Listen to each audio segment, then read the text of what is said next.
Hi everyone, welcome to our channel Konaseema రుచులు. ఈరోజు మన వీడియోలో పూరీ కూర చూపిస్తున్నానండి. చాలా రుచిగా ఉంటాయి, చాలా సింపుల్గా చేసుకోవచ్చు. చాలామందికి పూరీ పొంగకపోవడం, క్రిస్పీగా రావడం, నూనె లాగడం ఇలా జరుగుతూ ఉంటుంది కదండి.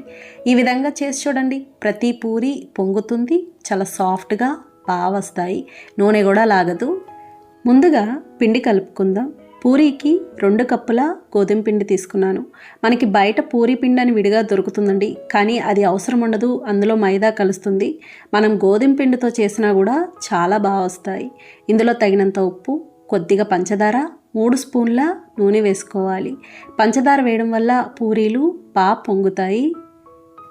చపాతీ పిండి కలిపిన, పూరీ పిండి కలిపిన కొంచెం నూనె వేసి కలుపుకుంటేనే పిండి బాగుంటుంది. ఇలా బాగా కలుపుకున్నాక తగినన్ని నీళ్లు పోసి పిండి సాఫ్ట్గా కలుపుకోవాలి. నీళ్ళు ఎక్కువ పట్టవండి, చూసి వేసుకోవాలి. ఒకేసారి ఎక్కువ వేసుకోకుండా చూసుకుంటూ వేసుకోవాలి. పిండి చాలా సాఫ్ట్గా ఉండాలి, గట్టిగా ఉండకూడదు. గట్టిగా ఉంది అంటే పూరీలు కూడా చాలా గట్టిగా వచ్చేస్తాయి. చూడండి, ఇలా బాగా కలుపుకున్నాం కదా, ఈ విధంగా ఉండాలి. మూత పెట్టేసి ఒక 20 నిమిషాల పాటు నానబెట్టుకోవాలి.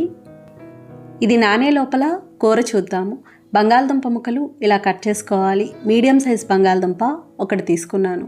క్యారెట్ ముక్కలు, క్యారెట్ చిన్నది ఒకటి సరిపోతుందండి. కూరగాయ ముక్కలు మరీ ఎక్కువ వేసినా అంత బాగుండదు. 1/2 కప్పు పచ్చి బఠానీ వేసుకోవాలి. ఇందులో తగినన్ని నీళ్లు పోసి ఉడికించుకోవాలి. అలాగే కొంచెం ఉప్పు కూడా వేసుకోవాలి. కూరగాయ ముక్కలు చప్పగా లేకుండా ఉంటాయి. ఇవి చాలా త్వరగా ఉడుకుతాయండి, పెద్ద టైం పట్టదు. కుక్కర్లో పెట్టద్దు, కుక్కర్లో పెడితే మరీ మెత్తగా అయినట్టు అయిపోతాయి.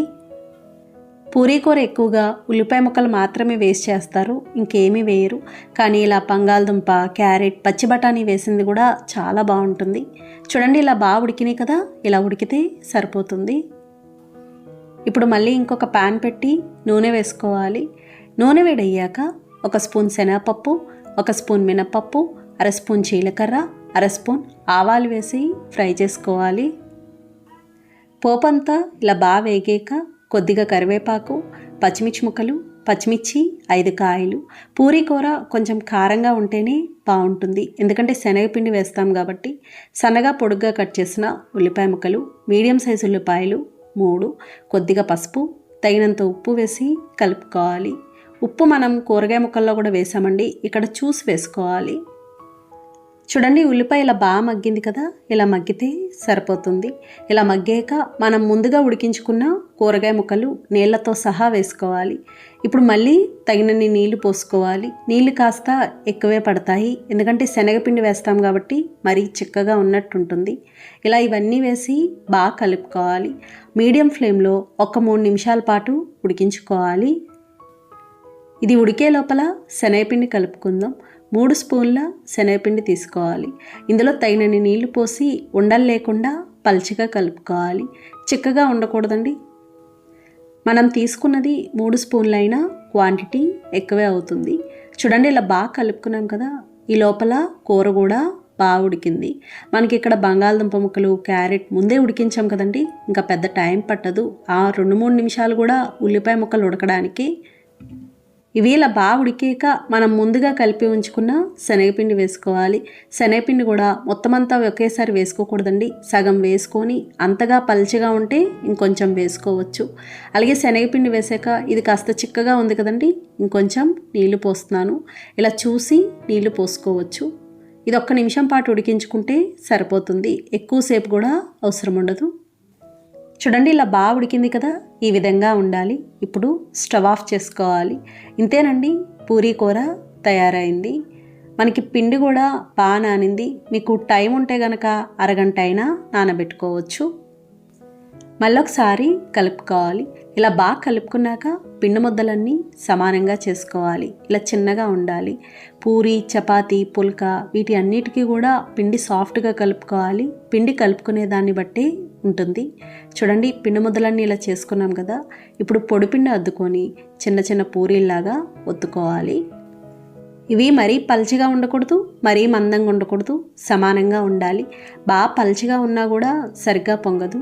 చూడండి, ఈ విధంగా ఉండాలి. ఇలా ఉంటే సరిపోతుంది. ఇది ఒత్తుకున్నాక ఒకసారి 2 చేతుల్లో వేసుకొని అటు ఇటు అంటే ఎక్కువగా ఉన్న పిండి వచ్చేస్తుంది. మీకు నూనె కూడా పాడవదు. చూడండి అన్నీ ఇలా చేసుకున్నాం కదా. ఇప్పుడు డీప్ ఫ్రై చేసుకుందాం. డీప్ ఫ్రైకి సరిపడా నూనె పెట్టుకోవాలి. నూనె వేడి అవ్వాలి. పూరీకి నూనె బాగా వేడిగా ఉండాలండి. వేడయ్యాక హై ఫ్లేమ్లో ఉంచి పూరీ వేసుకోవాలి. వేసిన వెంటనే గరిటతో ఇలా ఒత్తుతూ ఉంటే పైకి పొంగుతుంది. పొంగిన వెంటనే రెండో వైపుకి తిప్పుకోవాలి.